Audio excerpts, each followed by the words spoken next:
بسم اللہ الرحمن الرحیم۔ السلام علیکم، ویلکم ٹو لبرا اسٹوری۔ اگر آپ چینل پر نئے ہیں تو چینل کو سبسکرائب کر کے بیل نوٹیفیکیشن آن کر لیں تاکہ آپ کو ملتی رہے تمام ویڈیو اپڈیٹس۔ اب آپ مجھے لبرا اسٹوری فیس بک پیج پہ بھی فالو کر سکتے ہیں۔ تو چلیے آئے سنتے ہیں ایک اور سچی سبق آموز کہانی۔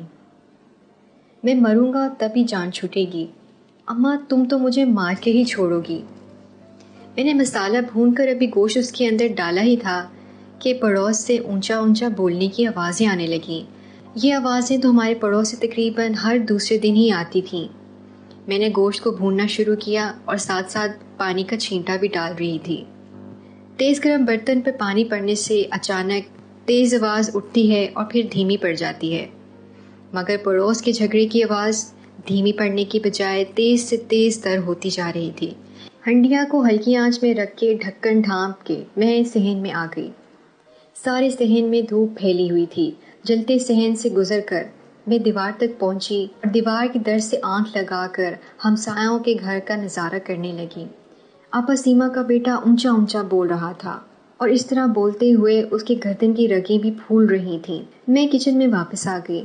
ابھی کام مکمل بھی نہ ہوا تھا کہ موٹر سائیکل کی آواز آئی اور اس کے ساتھ ساری فضا پرامن ہو گئی، کیونکہ آپا سیما کا بیٹا اپنی ماں سے لڑ جھگڑ کر اپنی دکان پر چلا گیا تھا۔ بچوں کو اسکول سے گرمیوں کی چھٹیاں تھیں اور وہ ٹیوشن پڑھ کر اپنی پھوپھو کے گھر چلے گئے تھے جو پچھلی گلی میں ہی تھا۔ بس وہ بھی واپس آنے ہی والے تھے۔ میں نے اپنی پہلی روٹی توے پر ڈالی ہی تھی کہ دروازے کی گھنٹی بجی۔ بچے آ گئے تھے۔ ان کو کھانا کھلانے کے بعد میں نے ان کو سلا دیا۔ ظہر کی نماز ادا کرنے کے بعد میں بچوں کے ساتھ لیٹی ہوئی تھی کہ اچانک مجھے خیال آیا کہ آپا سیما کی طرف جاؤں، مگر دونوں بچے سو رہے تھے، انہیں اکیلا چھوڑ کے جانا مناسب نہ تھا، لہٰذا میں بھی ان کے ساتھ ہی لیٹ گئی اور آپا سیما کے بارے میں سوچنے لگ گئی۔ سوچتے سوچتے ماضی کے کئی دریچے کھلتے چلے گئے۔ تقریباً 8 سال پہلے میرے شوہر نے یہ گھر خریدا تھا۔ اس وقت صرف میری ایک ہی بچی تھی۔ سسرال کا گھر چھوٹا پڑنے کی وجہ سے ہم لوگوں نے علیحدہ گھر لیا تھا۔ جس دن ہم نے اس گھر میں سامان شفٹ کیا تو آپا سیما کی طرف سے ہی ہمیں پہلا کھانا آیا تھا۔ آپا سیما بہت ہی زیادہ ہنسمکھ اور ملنسار خاتون تھیں۔ میرے بیٹے کی پیدائش پر انہوں نے میرا بہت ساتھ دیا۔ ہر روز میری خیریت دریافت کرنے آ جاتی تھیں۔ تبھی مجھے پتہ چلا کہ ان کے شوہر کے انتقال کو 2 سال گزر چکے ہیں۔ ایک بیٹا ہے اور ایک بیٹی۔ وہ خود بھی ریٹائرڈ اسکول ٹیچر تھیں۔ ریٹائرڈ ہونے پر جو رقم انہیں ملی، انہوں نے بیٹے کو درمیانے درجے کی کریانے کی دکان کھول کر دی اور کچھ رقم سے گھر کی مرمت کروائی۔ بیٹے کی دکان اتنی تو چل رہی تھی کہ آرام سے گزر بسر ہو سکتا تھا۔ آپا کی بیٹی بہت ہی پیاری اور سلجھی ہوئی نیک سیرت بچی تھی۔ FA کی طالبہ تھی اور بہت اچھی آرٹسٹ بھی تھی۔ خود اپنی مثال آپ ہوتی تھیں۔ غرض آپا کا گھرانہ ہر طرح سے خوش تھا۔ پھر آپا نے اپنے بیٹے کی منگنی کر دی۔ دور کی رشتہ دار تھیں، لڑکی پڑھی لکھی تھی، اچھی شکل صورت کی تھی، لہٰذا آپا 1 سال کے اندر ساس بن گئیں۔ وہ بھی بہت خوش تھیں کہ ان کا ایک فرض ادا ہو گیا۔ بیٹے کی شادی کے کچھ ہی دن بعد آپا کے گھر سے چھوٹی چھوٹی لڑائیوں کی آوازیں آنے لگیں۔ میں نے پوچھا تو وہ ٹال گئیں، لیکن ایسی باتیں چھپتی ہی کہاں ہیں۔ ادھر ان کی بہو بیٹے کی کان بھر کر لے کے روانہ ہوتی اور ادھر بیٹا گھر میں ایک محاذ کھول کے بیٹھ جاتا۔ بیٹا شکایتوں کی پٹاری کھولتا چلا جاتا اور ماں کی آنکھوں سے آنسو کا سمندر رواں ہو جاتا۔ وہ الزامات لگاتا اور آپا ایک لفظ بھی اپنی صفائی میں نہ کہتی۔ جب تک ان کی بیٹی کی شادی نہ ہوئی تھی وہ کسی نہ کسی بات کا جواب دے دیتی تھی بھائی کو، دلائل بھی پیش کرتی اور اپنی ماں کو بے گناہ ثابت بھی کرتی۔ مگر چند سال پہلے ہی ان کی بیٹی کی بھی شادی ہو گئی اور آپا اس محاذ میں تنہا رہ گئیں۔ مجھے اچھی طرح یاد ہے کہ جب آپا کے ہاں پہلا پوتا پیدا ہوا، چونکہ گھر کا سارا خرچ بیٹا اور بہو ہی چلاتے تھے تو لہٰذا آپا کے پاس 1 روپیہ بھی نہ ہوتا تھا۔ اس دن بیٹا جب ہسپتال سے گھر آیا تو رونے لگا، کہنے لگا کہ میری بیوی کا بڑا آپریشن ہوا ہے، 12,000 کی مجھے مزید ضرورت ہے۔ زندگی میں پہلی بار آپا نے میرے ساتھ دستے سوال دراز کیا اور میں انکار نہ کر سکی۔ میں نے اپنی ساری جمع پونجی جو کل 9,000 روپے تھی آپا کے ہاتھ میں دے دی۔ باقی پیسوں کے لیے ان کی بیٹی نے پینٹنگز جو اس نے نمائش کے لیے تیار کی تھی 300 روپے میں اپنی کلاس فیلو کو بیچیں اور 12,000 روپے کی وہ رقم پورا کر کے آپا نے اپنے بیٹے کے حوالے کر دی تاکہ وہ بہو کو ہسپتال سے واپس لا سکے۔ کچھ عرصے کے بعد آپا نے اپنے بیٹے سے ان پیسوں کا مطالبہ کیا تو ایک اور جنگ شروع ہو گئی۔ بس کریں اماں یہ ڈرامے بازی، کیا میں جانتا نہیں کہ کتنے پیسے جوڑ رکھے ہیں آپ نے؟ وہاں میں نے رقم مانگی اور یہاں آپ نے دے بھی دی میرے ہاتھ میں۔ میرے پاس آپریشن کے لیے ادا ہونے والی ساری رقم موجود تھی، وہ تو میں نے بیگم کی بات مان لی اور آپ سے پیسے مانگ کر آپ کو آزما لیا، ورنہ میں بھولا تو مفت میں ہی مارا جاتا۔ بیٹے نے ماں کو چمک کر کہا، تو کیا سمجھتا ہے کہ میں تجھ سے رقم چھپاؤں گی؟ ارے میں نے ساتھ رہنے والی پڑوسن سے ادھار لیا ہے، جا پوچھ لے اس سے، اور کچھ پیسے تیری بہن نے اپنی پینٹنگز بیچ کے دیے ہیں، تو بس 9,000 روپے دے دے تاکہ میں پڑوسن لڑکی کو لٹا آؤں۔ تیری بہن کی تو خیر ہے، گھر کی بات ہے۔ واہ واہ، سن لو بات، کوئی ایک زبان ہے کہ نہیں؟ آپا کی پڑھی لکھی بہو اپنی جہالت کا ثبوت دینے میدان میں اتر آئی۔ کبھی کہتی ہے ادھار لیا ہے، کبھی کہتی ہے بہن نے دیے۔ ارے کیسی ماں ہے، قیامت کی نشانی ہے قیامت کی۔ جس بیٹے نے ساری عمر کما کے کھلایا ہے اسی سے حساب کتاب، اسی کوئی نوچ کھسوٹ کے کھا رہی ہے تو؟ ارے تو سکی ہے یا ستیلی؟ بہو نے آپا کی ممتا پہ انگلی اٹھائی تھی۔ آپا جہاں کی تہاں بیٹھی ہی رہ گئی۔ اماں مت ذلیل کروایا کر مجھے بیوی کے سامنے، کیا سوچے گی وہ، کیسی ماں ہے میری؟ بیٹے نے ہاتھ جوڑتے ہوئے کہا اور کمرے سے باہر نکل آیا۔ آپا کی زبان تو جیسے بند ہی ہو گئی، مگر آنسوؤں کو راستہ مل گیا۔ بیٹی نے آ کر ماں کو سنبھالا، ماں نے بیٹی کو سینے سے لگا لیا۔ پھر تو یہ معمول بن گیا، آپا خاموش رہتی اور بہو کے منہ میں جو آتا بک دیتی۔ اس کی طرفداری کے لیے شوہر جو موجود تھا، مگر آپا تو بنا شوہر کی زندگی گزار رہی تھی۔ وہ بس بے بس نظروں سے بیٹے کو تکتی جاتی۔ چند روز کے بعد آپا نے اپنی سونے کی بالیاں بیچ کر مجھے میرے پیسے لوٹا دیے۔ مجھے پتہ چلا تو میں ان سے بہت ناراض ہوئی، مگر انہوں نے میری ایک نہ سنی۔ آپا کی بہن نے اپنے بیٹے کے لیے آپا کی بیٹی کا رشتہ مانگا۔ آپا نے ایک لمحے کی تاخیر کیے بغیر ہاں کر دی اور 2 ماہ کے بعد بیٹی کا نکاح طے کر دیا۔ اب جہیز کا مسئلہ سامنے تھا، بیٹے اور بہو نے ایک بھی پیسہ دینے سے انکار کر دیا، مگر آپا نے تو بیٹی بیانی تھی، لہٰذا مکان کو بیچ دینے کا فیصلہ ہوا۔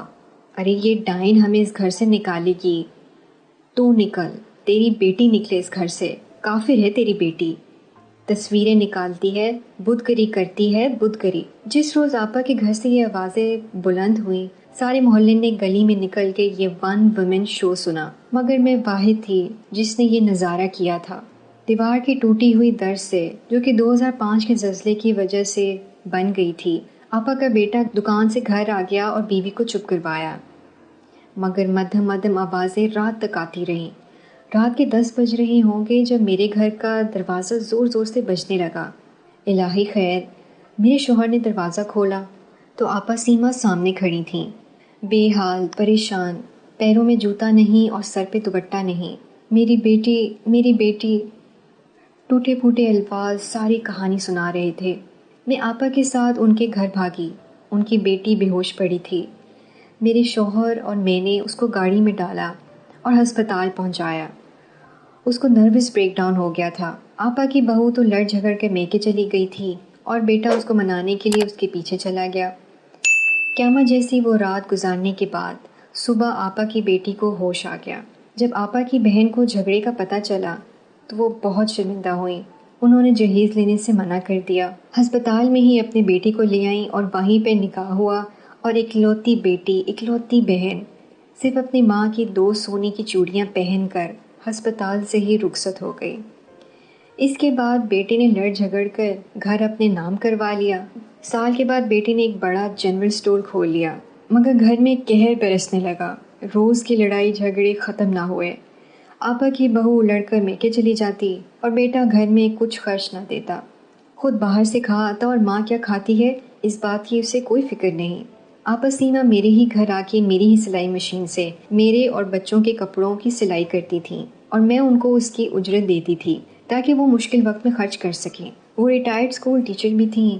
میں نے انہیں بہت کہا کہ میرے بچوں کو پڑھا دیا کریں، لیکن وہ انکار کر دیتی، کہتی تھیں میں اپنی بیٹی کو تو علم اور اچھی تربیت نہ دے سکی، کسی اور کو کیا سکھاؤں گی؟ میں خاموش ہو کر رہ جاتی۔